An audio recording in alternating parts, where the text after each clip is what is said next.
په امریکا کې د یو پوهنتون زده کوونکو د غږ په واسطه د اور وژلو وسیله جوړه کړې. دا وسیله کولی شي چې د اور نه اکسیجن لرې کړي او د دې له امله نور اور په خپله مړ کیږي. مهمه خبره دا ده چې دا وسیله 20 پاونډه وزن لري او یوازې په $600 باندې جوړه شوې. د لومړي ځل دپاره دا وسیله په یو اشپزخانه کې په اتوماتیک شکل امتحان شوی.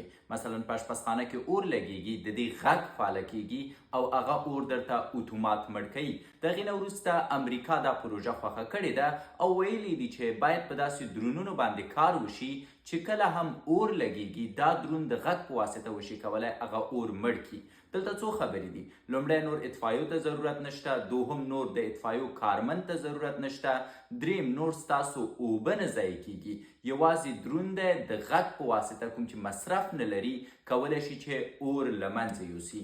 نړۍ واقعا په چټکۍ سره مخ ته روانه ده، اما مونږ په افغانستان کې اور په څه مړ کوو حتما راته ووایئ.